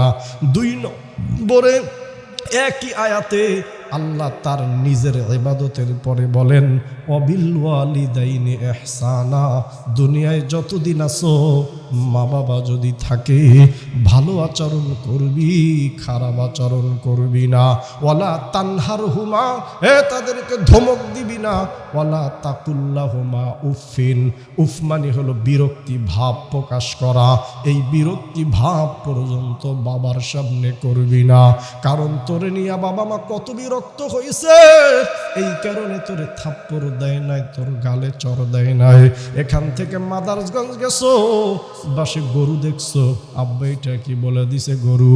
এক দোকানের একই জিনিস 2 বার 3 বার 10 বার জিজ্ঞেস করেছো, বাবা একটা চুমু দিয়া বলে দিছে। আজকে বাবা মুরব্বী মানুষ, মা বয়স্ক মানুষ, অনেক কিছু মনে থাকে না, একটা কথা 1 বার 2 বার বললেই তারে জারি মারো, তোর কপাল পুইরা গেছি। তোমার আমার যদি প্রত্যেক দিন দিন মজুর কৃষক বাবা, দিন মজুর বাবা, পরের বাড়ি চাকরি করা বাবা, তোমারে আমারে মক্তবে পাঠানোর সময় যদি প্রত্যেক দিন সকালবেলা 2 টাকা 5 টাকা দিতে পারে, প্রত্যেক দিন বাজারে গেছো, প্রত্যেক দিন স্কুলে গেছো, প্রত্যেক দিন মাদ্রাসায় গেছো, যাওয়ার সময় বায়না, আব্বা 5 টাকা না দিলে যাব না। বাবা খাইছে কি খায় নাই জানে নাই, ওই 5 টাকা তোরে দিয়ে দিছে। আজকে বাবা মুরব্বী মানুষ, ইনকাম নাই, বিকালবেলা গিয়ে একটু দোকানে বসে চা খাবে, 5টা টাকা তার পকেটে নাই। মুরব্বী দোকানে গিয়া তাড়াতাড়ি চলে আসে, জিজ্ঞেস করি কাকা এই মাত্র দোকানে গেলেন, এত আগে আগে আসলেন কেন? সবাই দি দোকানে বসা, চোখের পানি ছেড়ে দিয়ে কয়, বাবারে দোকানে বসলে একটু চা পান খাইতে মনে চায়। ওদেরকে জমি জমা ভাগ করে দিছি, চাকরি দিয়া বিদেশ পাঠাইয়া দিছি। আমি বিকালবেলা বাজারে যাই, একটা টাকা আমার পকেটে নাই। ওরে বন্ধু, তুমি যদি বলো তোমার পা ধরলে তুমি আমার কথা বুঝবা, আমি তোমার পা ধরতে রাজি। আজকে থেকে দোকান ফ্রি করে দিবা। যাইয়া বলবা, দোকানদার ভাই, আব্বা মুরব্বী মানুষ বিকাল বেলা আসবে, সাবধান, তার কাছে টাকা চাইবা না, আমি সপ্তাহ শেষে দিয়া দিব। আমি জানি যাদের মা বাবা জীবিত আছে এই মুহূর্তে আমার ওয়াজটা তার ভালো লাগে না, কিন্তু আল্লাহর কসম করে বলছি, যাদের বাবা নাই, যাদের মা নাই, তারা কান্দে আর কয় হুজুর ঠিক। হুজুর কি বলেন, আব্বা যদি থাকতো এই মিয়া বাজার মাদারগঞ্জের সবচেয়ে দামি কাপড় তারে পরাইতাম। হুজুর মায়ের খাওয়ায় না কেমনে, মা যদি থাকতো ওই জামালপুরের সবচেয়ে দামি কাপড় আমি মায়ের কিনা দিতাম। সম্ভবত গত মাসের 30 তারিখ আমার এক মুসল্লি নারায়ণগঞ্জ ভারের উকিল আমার সাথে গেছে মাহফিলের সফরে। আমি স্টেজে উঠব মোনাজাতের আগে, বড় উকিল মানুষ আমার এসে কান্দে আর কয়, হুজুর যখন টাকা ছিল না, পয়সা ছিল না, বুঝি নাই, ওই সময় আব্বা ছিল। হুজুর এখন আমার 5 তলা বাড়ি, কত টাকা ইনকাম করি, আমার বাবা নাই। হুজুর মা আছে, হুজুর আপনি বিশ্বাস করেন আর না করেন, আমি যেই কয়েকদিন বাড়ি থেকে বের হই, আমি আমার মায়ের সাথে দেখা করে এরপরে বের হই। আবার অফিস থেকে ফিরে গেলে সর্বপ্রথম মার সাথে গিয়া দেখা করি। পথ পজিশন কোনো বিষয় না, বুঝের বিষয়। হুজুর এত কিছু বললেন লাভ কি? রাসূল বলে লাভ হইল 70টা লাভ। এর ভিতরে 1 নম্বর বড় লাভ, এই দুনিয়ার সমস্ত মানুষ পাগলের মতো, আরো খারাপ শব্দে বললে পাগলা কুকুরের মতো দুনিয়ার পিছনে দৌড়ায়, রিজিকের পিছনে দৌড়ায়। আল্লাহর নবী বিশ্ব নবী ঘোষণা দেয়, যদি মা বাবার সাথে ভালো আচরণ হয় আর তারা যদি খুশি থাকে, জীবনে কোনোদিন তোর রিজিকের অভাব হবে না। 2 নম্বর আমি বলি নাই, আল্লাহর নবী বিশ্ব নবী বলে সর্বশেষ, যেই জমিনে তোর মৃত্যু হোক, যে অবস্থায় তুই মারা যাও, মা বাবার দোয়া যদি থাকে, মৃত্যুর সময় কালিমা নসিব হইয়া যাবি। ওরে বন্ধু, মৃত্যুর আগে একজন মুমিনের যদি কালিমা নসিব হয়ে যায়, ওর জন্য জান্নাত ওয়াজিব হয়ে যায়। রাসূল এই 4 নম্বর কারণ 8 নম্বর বলে দিলেন। আমি আপনাদের কাছে জানতে চাই, এই যে বললাম এই সমস্যা আমাদের সমাজে আছে না নাই? ওরে বন্ধু, বিবিরে ভালোবাসবা তার জায়গায়, মাকে ভালোবাসবা তার স্থানে, বন্ধু বান্ধব আত্মীয় স্বজন রাখবা তার জায়গায়, বাবারে রাখবা তার জায়গায়। রাসূল বলে আনতা ওয়া মালুকা লিআবিক, তুই এবং তোর যত সম্পদ, যত টাকা ইনকাম করছো, বাবা যদি খরচ করে কোনো হিসাব নাই, আমার কাছে মামলা নিয়ে আসবে, আমি মুফতি। ইসলামী রাষ্ট্র হলে আমি হব বিচারপতি। ইসলামিক আইন আনতা ওয়া মালুকা লিআবিক। আল্লাহ নবী বলে তুই এবং তোর যত সম্পদ আছে সব হইল তোর বাবার। আজকে বাবার এই তুই আকসাবাহু, বাবার এই দূরে সরায় দিছে, এখন তোর উপরে গজব আসবে, তোর উপরে ঠাডা পড়বে, এতে আল্লাহর কোনো যায় আসে না। কথা বলেন ঠিক কিনা? এই জন্য বন্ধু কথা ফাইনাল, যদি মা বাবা থাকে, বরকত আর লাভের আশায় আজকে থেকে খিদমতে লেগে যাব ইনশাআল্লাহ। আর যদি তারা না থাকে, একদম সহজ এক কথায় তাদের জন্য দোয়া করতে হবে। সূরা ফাতিহা, ইখলাস আর দুরূদ পড়ে দোয়া করবা। আর যখনই তাদের কথা মনে পড়বে, আমি শিখায় দেই না, আল্লাহ বলে সূরাতু বানি ইসরাইল, রব্বিরহামহুমা কামা রব্বায়ানি সগীরা। যখনই তাদের কথা মনে করবে, দোয়া করবে, হে আমার রব, ছোট্টকালে আমাদের মা বাবা, এটার অর্থ যেমন করে আমাকে লালন পালন করছে, তুমিও তাদেরকে তেমনি লালন পালন কইরো। সুবহানাল্লাহ। এখন আপনি আপনারটা ভালো বোঝেন, আপনার মা আপনাকে কেমনে পালছে, বাবা কেমনে পালছে। আপনি দোয়া করবেন, আল্লাহ আমাদেরকে যেমন করে লালন পালন করছে, তুমিও তাদেরকে তেমন করে লালন পালন কইরো। আল্লাহু আকবার। আল্লাহর নবী, বিশ্ব নবী বলেন, অল্প সময়ের বেশি সময় নিব না, টপ টপ শেষ করে দিচ্ছি। রাসূল বলেন 9 নম্বরে, ওয়াসাদাল কবিলাতা ফাসিকুহুম। 9 নম্বর, যখন দেখবা এলাকার সবচেয়ে বড় ফাসেক, 1 নম্বরের দাড়ি চাচা, 1 নম্বরের নবী বিদ্বেষী, 1 নম্বরে ইসলাম বিদ্বেষী, অসাদাল কবিলাতা ফাসিকুহুম, যে সুন্নত মানে না, রোজা মানে না, আল্লাহর হুকুম মানে না, মুরব্বি মানে না, এলাকার কারো কোনো ধার ধারে না, 1 নম্বর মাদক ব্যবসায়ী, ও হবে এলাকার নেতৃত্ব দানকারী। কথা বলেন ঠিক কিনা? আসতে বললেন কেন? অসাদাল কবিলাতা ফাসিকুহুম, কওমের নেতৃত্ব দেবে এলাকার সবচেয়ে ফাসেক লোক। নাউজুবিল্লাহ বলেন। আমি আপনাদের কাছে জানতে চাই, এই সমস্যা আমাদের মাঝে আছে না নাই?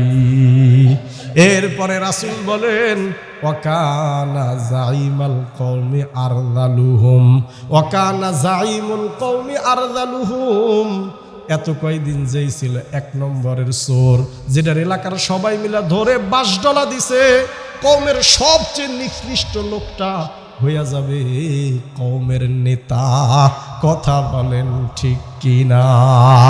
ওয়াকানা জাইমুল কওলি আরযালুহুম, এলাকার একদম মন্দ লোকটা, এত বিশ্রী তার জবান, এত খারাপ তার চরিত্র, এত খারাপ তার মুখের ভাষা, ওই লোকটাই হবে এলাকার নেতা, সেই নেতৃত্ব দিবে।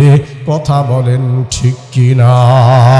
এই গতকালকে আমার মাহফিল, বড় প্রোগ্রাম, আল্লাহু আকবার, আন্তর্জাতিক হাফেজ জাকারিয়ার সাথে ওই প্রোগ্রামে গেছি।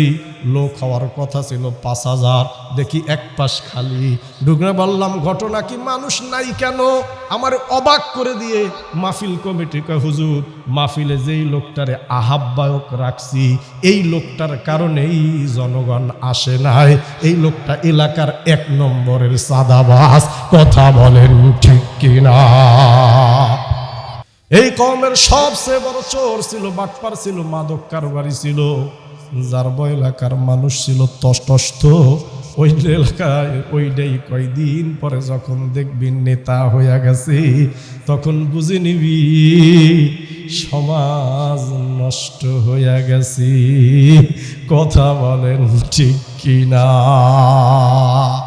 ওরে বন্ধু, হিসাব মিলায় দেখলাম এই দোষে এখন সবাই দোষী। কথা বলেন ঠিক কিনা? ওরে বন্ধু, না, এখান থেকে আমাদের ফিরে আসতে হবে। আমরা এমন নেতা নির্বাচন করব, এমন সভাপতি নির্বাচন করব, এমন সেক্রেটারি বানাবো, যারা দেশ, জনগণ, জাতি এবং ইসলামের উপকার করবে। কথা বলেন ঠিক কিনা? রাসূল বলেন, আল্লাহর রাসূল বলেন, হে মুসলমান, অজহারাতুল কাইনাতু ওয়াল মাআজিফ, যেদিন দেখবা নর্তকী, ঢোল আর তবলা বাইরা গেছে। কথা বলেন ঠিক কিনা? 10 বছর আগে যখন ধানের সিজন শেষ হইয়া যাইতো, বড় একটা স্টেজ সাজাইয়া যাত্রা পালা দিত। কথা কয় না কেন? ওই মুরব্বীরা কয় ঠিক, কারণ এরা এই কাম আগে করছে।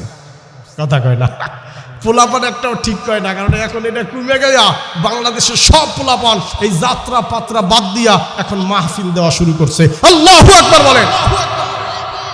এটা আমি কিন্তু জিজ্ঞাসা করে ইচ্ছা করে থাইমাছিলাম, দেখি কয় কে দেই যুবক পোলাপান একটাও কয় না, মুরব্বীরা কয় ঠিক, কথা কয় না কেন?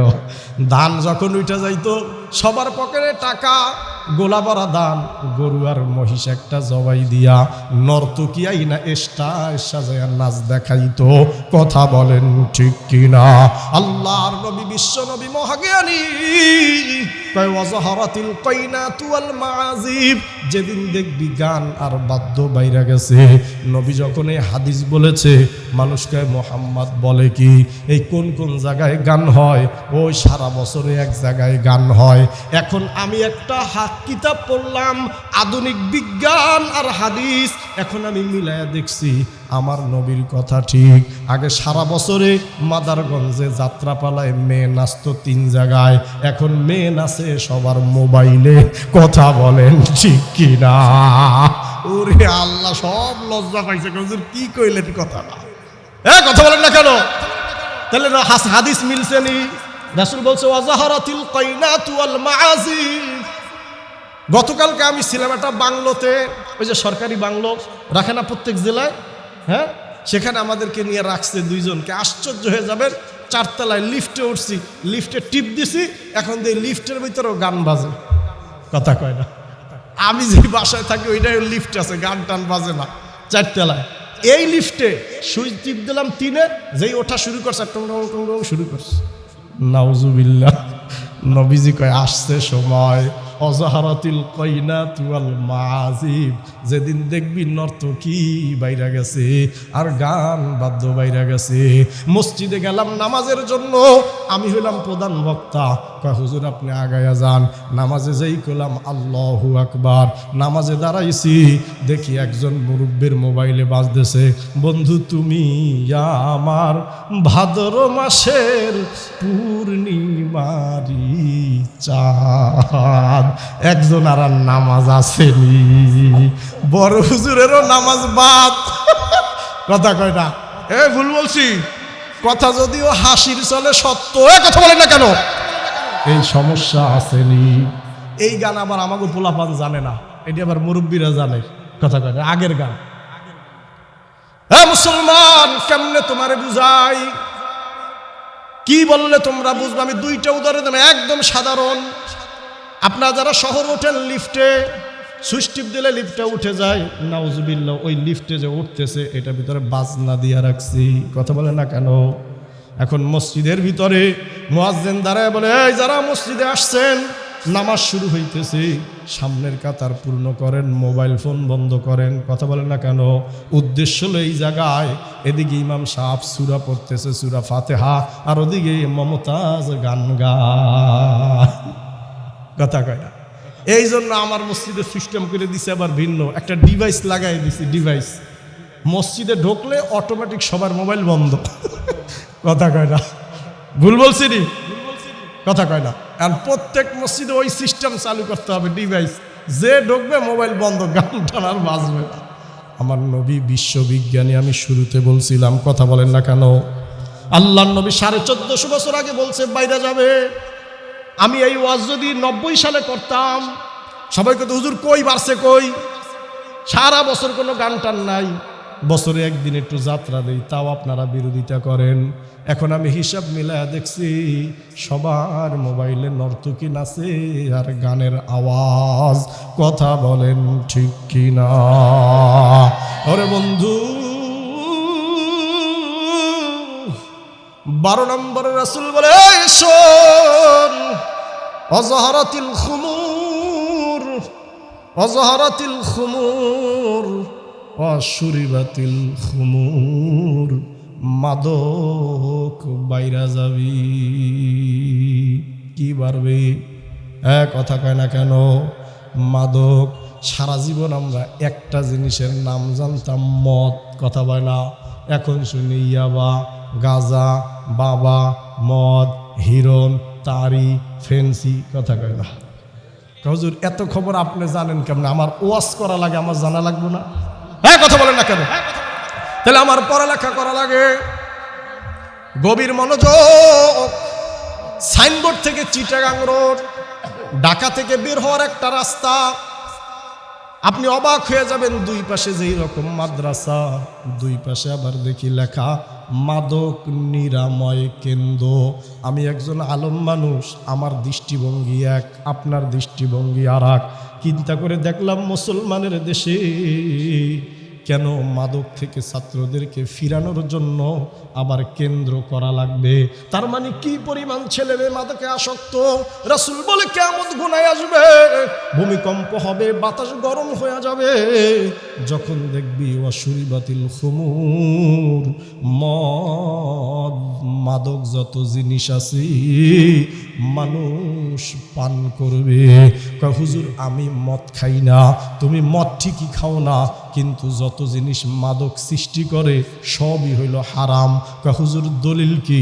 আল্লাহর নবী দলিল দেয়, কুল্লু মুস্কিরিন হারামুন, যত জিনিস মাদক সৃষ্টি করে সবই হইল হারাম। এত খুলে বললাম না, অনেকে কষ্ট পাবেন। যত লোক মাদকের সাথে জড়িত আছে এরা সব হলো এই সমাজে গজবের মূল কারণ। কথা বলেন ঠিক কিনা? ওরে বন্ধু, আজকে থেকে বাদ। যে যেই ধরনের মাদকের সাথে জড়িত আছে আজকে থেকে বন্ধ। নাউজুবিল্লাহি মিন যালিক। এই মাদকের খপ্পরে পড়ে কত সন্তান, কত ফ্যামিলিতে আজকে কষ্ট। কথা বলেন ঠিক কিনা? এমন ভাই বাংলাদেশ সোনার দেশে ও যুবকেরা, যত জিনিস হারাম আছে এর বিপরীতে আল্লাহ হালাল রাখছে। কথা বলেন না কেন? এই পৃথিবীতে যত জিনিস হারাম এর বিপরীতে সব আল্লাহ হালাল রাখছে। জিনা হারাম, বিবাহ হালাল, আল্লাহু আকবার। মদ হারাম, শরবত হালাল, আল্লাহু আকবার। শুয়োরের গোশত হারাম, গরু আর খাসির গোশত হালাল, আল্লাহু আকবার। এই কথা বলার কোনো সুযোগই নাই, কোনো স্কোপই নাই যে হুজুর যদি হারাম বলে সব ছাইরা দেই চলতে পারবো না। না রে ভাই, রাসূল বলেন শোন, এমন শরীর যেই শরীরের মধ্যে হারাম ঢুকছে ওই শরীর আল্লাহর জান্নাতে যাবে না। এই জন্য যে যে হারামের সাথে জড়িত আছো ওই সমস্ত হারামগুলো আজকে থেকে বাদ দিতে হবে। পারা যাবে তো ইনশাআল্লাহ। সর্বশেষ আল্লাহর নবী বলে 15 নম্বরে, ওয়াল্লাআনা হা আখিরু হাযিহিল উম্মতি আউওয়ালাহা। একটা জমানা আসবে যখন উম্মতের শেষ লোক আগের লোকদেরকে গালি দিবে। কথা বলেন ঠিক কিনা? এত সুন্দর রাস্তা যে করলো, যেই নেতা কালবাট করলো, যে এত সুন্দর বাড়ি করলো, যেই আব্বা তোরে লেখাপড়া করাইয়া এসএসসি ইন্টার পাস করাইয়া চাকরি দিল, যেই মা তোরে এত সুন্দর করে বানাইলো, কয়দিন পর কয় হে কিচ্ছু বোঝে না, একটা আবাল। কথা বলেন ঠিক কিনা? হ্যাঁ ভুল বলছি? এটা দুনিয়া দিয়ে বুঝাইলাম। রাসূল দুনিয়ার ক্ষেত্রে বলছে কিনা জানি না। রাসূল 15 নম্বর বলে, ওয়ালা আনা আখিরু হাযিহিল উম্মতি আউওয়ালাহা। উম্মতের শেষ প্রজন্ম আগের প্রজন্মকে গালি দিবে। গালি হিসাব মিলা দেখছি কথা ঠিক। যেই আবু হানিফা, যেই মালিক, যেই শাফি রহমাতুল্লাহ আলাইহিম এই আমাদের জন্য কোরআন হাদিস খুঁজে খুঁজে মাসআলাগুলা বের করলো, যাদের কারণে আমরা এত সুন্দর ওয়াজ করি, তুমি এত সুন্দর নামাজ পড়ো। আজকে এক গ্রুপ বড় টুপি লাগাইয়া ওই ইমাম আবু হানিফার গালি দেয়। কথা বলেন ঠিক কিনা? মুসলমান, আমি আপনাদের কাছে জানতে চাই, এই যে কোরআন, এই কোরআন কি আপনার কাছে আল্লাহ পাঠাইছেনি? সরাসরি আল্লাহ আপনাকে এসে বলছে নাকি এটা কোরআন শরীফ বলছে? আল্লাহ আল্লাহর রাসূলের কাছে পাঠিয়েছে। আল্লাহর রাসূল সাহাবীদেরকে বলছে, সাহাবীরা একজন আরেকজনের কাছে বলতে বলতে আমরা এসে জানতে পারছি এটা কোরআন শরীফ। কথা বলেন না কেন? এখন এক গ্রুপ কয় সাহাবীরা সত্যের মাপকাঠি না, সাহাবীদের গালি দেয় আছে না নাই? বাংলাদেশে পীর মাশায়েখদের মাধ্যমে ইসলাম আসছে, কথা বলেন না কেন? শাহজালাল শাহ পরান রহমাতুল্লাহ আলাইহি চরমনায় শস্যিনা তাবলীগের মাধ্যমে মানুষের দ্বারে দ্বারে দিন পৌঁছে গেছে। এখন বিভিন্ন জায়গায় ছোট ছোট দল হইয়া ওই পীর মাশায়েখ বুজুর্গদের গালি দেয়, এমন বেয়াদব আছে না নাই? ওরে বন্ধু, যখন এই সমস্যা আসবে, 15 নম্বর শেষ কথা, রাসূল বলে ওয়ালা আনাহা ফিরু হাযিহিল উম্মতি আউওয়ালাহা, উম্মতের শেষ প্রজন্ম আগের প্রজন্মরে গালি দিবে। এটা ব্যক্তি পর্যায় থেকে নিয়ে আন্তর্জাতিক পর্যায়ে, ধর্মীয় ব্যাপার থেকে নিয়ে সামাজিক পর্যায়ে একই রকম। যার থেকে মাতবারি শিখছে ওই মাতবারে ভালো লাগে না, যেই বাপ মার সাথে যেই বড় ভাইয়ের কাছ থেকে আদব শিখছে, অনেক কিছু শিখছে, এখন তারে আর বেল দেয় না, আছে না নাই? রাসূল বলে এই 15টা কারণ যখন এই সমাজে ঘটবে, ফালিয়ার তাকিবু রিহান হামরা ওয়া জালজালাতান ওয়া জিলজালাতান ওয়া মাসখান ওয়া খাসফা। তখন তোরা মনে রাখিস, অপেক্ষা করিস, বারবার ভূমিকম্প হবে, সুন্দর স্নিগ্ধ গ্রীষ্ম বর্ষা শরৎ হেমন্ত শীত বসন্ত, এত সুন্দর আবহাওয়া আর থাকবে না, উলাট পালাট হইয়া যাবে। কথা বলেন ঠিক কিনা? এই শহরে যারা থাকেন তারা জানেনই না কবে শীত হয় কবে গরম হয়। আল্লাহ বলে তোর উপরে আল্লাহ বেজার হয়ে গেছে। আমি আপনাদের কাছে জানতে চাই, একদম রাষ্ট্রের সর্বোচ্চ পর্যায় থেকে নিয়া এই যতগুলো ঘটনা বললাম, এই দোষে আমরা দোষী কিনা? কথা বলেন না কেন? তাইলে এই দোষ যার মাঝে যা আছে, যার মাঝে মাদক আছে, আজকে তওবা করে নিতে হবে। যেই সন্তান মা বাবার সাথে খারাপ আচরণ করে অবাধ্য, আজকে ক্ষমা চাইয়া নিতে হবে। যেই নেতা ঘুষ খায় সুদ খায় মানুষের সম্পদ নষ্ট করে, আজকে তওবা করে নিতে হবে। কথা বলেন ঠিক কিনা? ইনশাআল্লাহুল আজিজ আমি আপনাদের কাছে শোনায়া গেলাম, আমার দায়িত্ব সারা পৃথিবীকে বলা না, আমি আপনাদেরকে বলে গেছি আমাদের মধ্যে এই দোষগুলোয় যারা দোষী, ইনশাআল্লাহ আমরা যদি তওবা করি, সব জায়গা ক্ষতিগ্রস্ত হলেও ইনশাআল্লাহ আমাদের সমাজ ভালো থাকবে। কথা বলেন ঠিক কিনা? আল্লাহ এই সমস্ত খারাপ অভ্যাস থেকে, এই গজব থেকে সবাইকে হেফাজত করুন। সবাই একসাথে বলেন আমিন। ওয়া আখিরু দাওয়ানা আনিল হামদুলিল্লাহি রাব্বিল আলামিন। আলহামদুলিল্লাহি রাব্বিল আলামিন। والصلاة والسلام على أشرف الأنبياء والمرسلين. ربنا ظلمنا أنفسنا وإن لم تغفر لنا وترحمنا لنكونن من الخاسرين. رب العالمين يا أرحم الراحمين. হায় আল্লাহ, তুমি তাকিয়ে দেখো এই গভীর রাত, তোমার বান্দারা পর্দার আলে, তোমার বান্দিরা রব্বুল আলামিন দুই হাত তুলে দিয়েছে। রব্বুল আলামিন জানি না কে কি আশা নিয়ে আকাঙ্ক্ষা নিয়ে হাত তুলেছে। মালিক, সকলের মনের নেক আশা আকাঙ্ক্ষা তুমি পূর্ণ করে দাও। হায় রব্বুল আলামিন, আমরা এখানে যারা হাত তুলেছি জানি না কার যেন মা নাই, কার যেন বাবা নাই, রব্বুল আলামিন এই দুনিয়ায় যার মা নাই সে জানে মা হারানোর ব্যথা কত কঠিন। এই দুনিয়ায় যার বাবা নাই সে জানে বাবা না থাকলে দুনিয়া কত কঠিন। আয় আল্লাহ,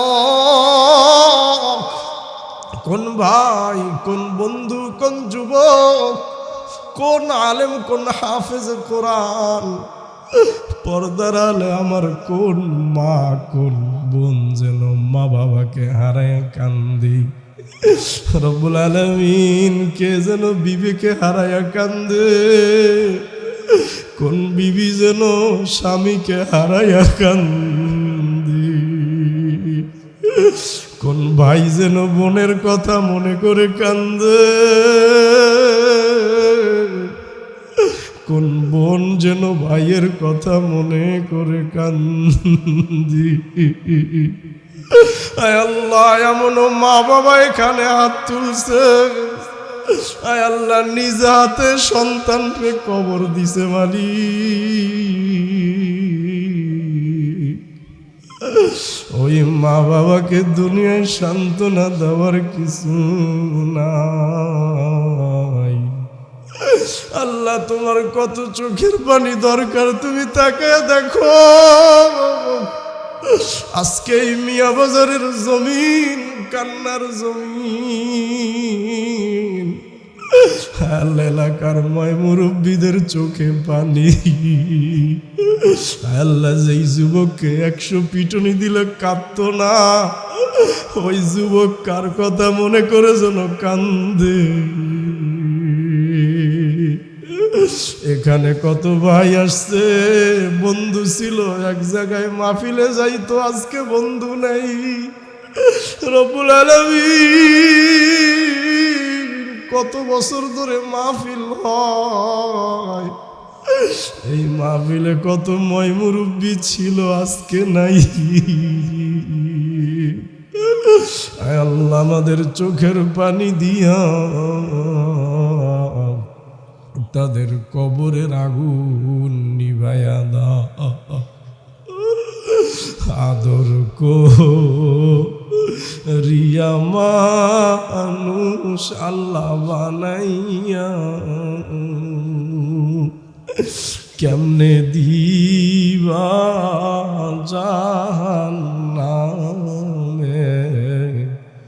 ফেলিয়া। মাফ করছনি, মাফ করছনি মা বাবারে, এত রাত রে কান্তেছি তোমার দরবারে। আয় আল্লাহ, আশেপাশে কত গোরস্থান, প্রত্যেক বাড়ির সামনে 2-1টা কবর। আমাদের মাইকের আওয়াজ কবরে যায়, তাদের আওয়াজ আমাদের কাছে আসে না।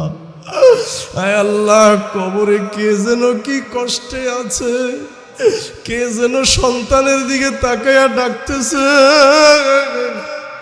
ও আব্দুল করিম, ও আব্দুর রহিম, ও আয়েশা, ও খাদিজা,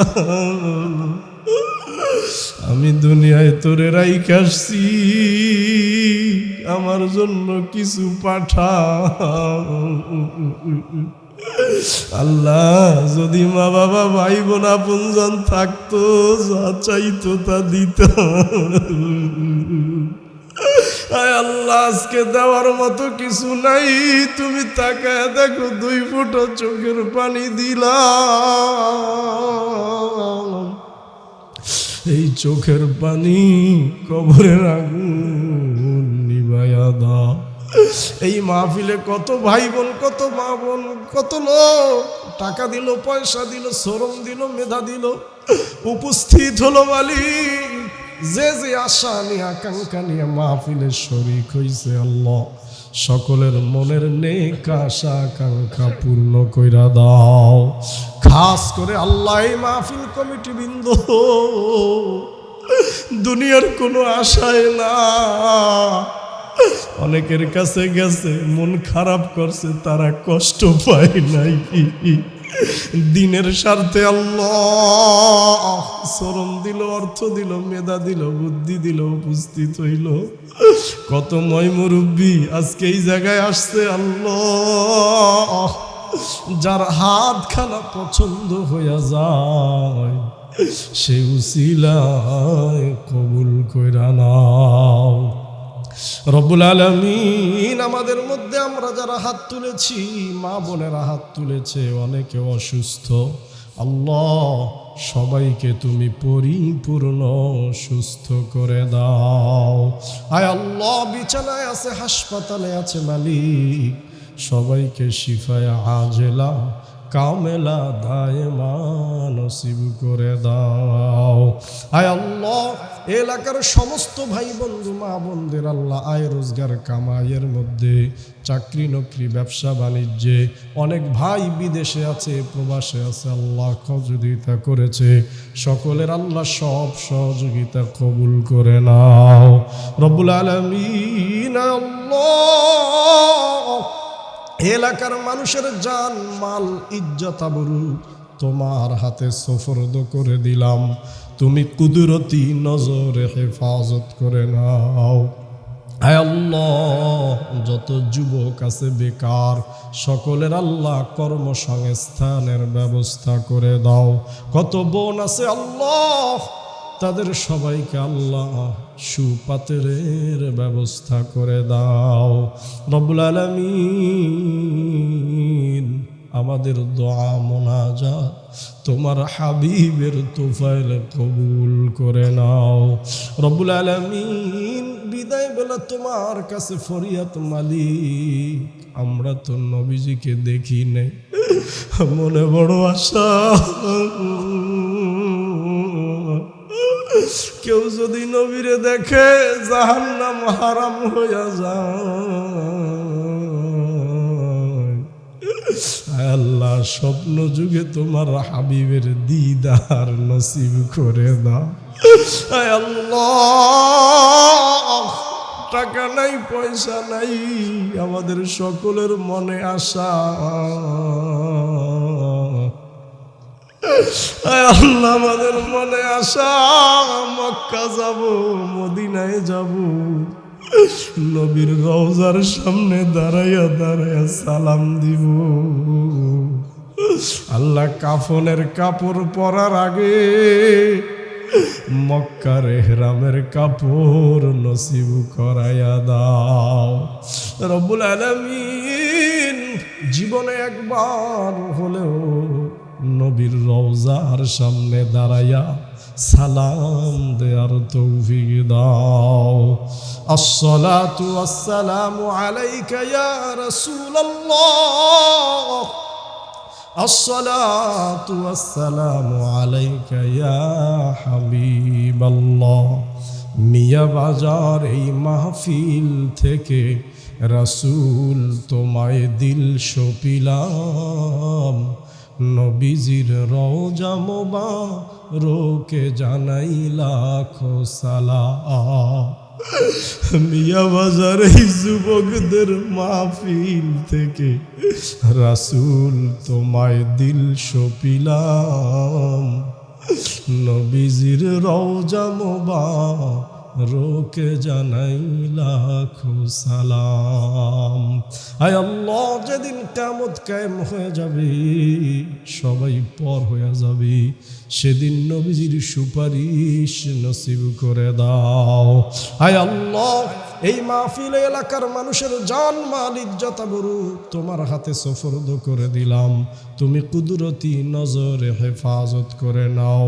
রব্বুল আলামিন, এই মাহফিলের যত প্রয়োজন, সমস্ত প্রয়োজনগুলো তুমি প্রত্যেক বছর গাইবি খাজানা থেকে পূর্ণ করে দাও। প্রত্যেক বছর দেশরা হক্কানি উলামা ইকরামকে এনে যেন দিনের কথা শুনতে পারে, সেই তৌফিক সামর্থ্য নসিব করে দাও। আয় আল্লাহ, আমাদের দোয়া মোনাজাত তোমার হাবিবের তোফাইলে কবুল করে নাও। আল্লাহুম্মা ইন্না নাসআলুকাল হুদা ওয়াত তুকা ওয়াল আফাফা ওয়াল গিনা। আল্লাহুম্মা ইগফির লি ওয়া লিওয়ালিদাইয়া ওয়া লিল মুমিনিন ইয়াওমা ইয়াকুমুল হিসাব। রব্বুল আলামিন, পর্দার আলে কত মা বোন দোয়া চেয়েছে, আল্লাহ কমিটির কাছে আমাকে বলছে সবাই আসতে পারে নাই, বলতে পারে নাই, মালিক পর্দার আড়ালে তাদের মনের আশা আকাঙ্ক্ষা তুমি পূর্ণ করে দাও। যে আশা নিয়ে আকাঙ্ক্ষা নিয়ে হাত তুলেছে, ছেলের জন্য দোয়া চেয়েছে, মেয়ের জন্য, আল্লাহ সবাইকে তুমি কবুল করে নাও। রব্বানা তাকাব্বাল মিন্না ইন্নাকা আনতাস সামিউল আলিম। সুবহানা রাব্বিকা রাব্বিল ইজ্জাতি আম্মা ইয়াসিফুন ওয়া সালামুন আলাল মুরসালিন والحمد لله رب العالمين।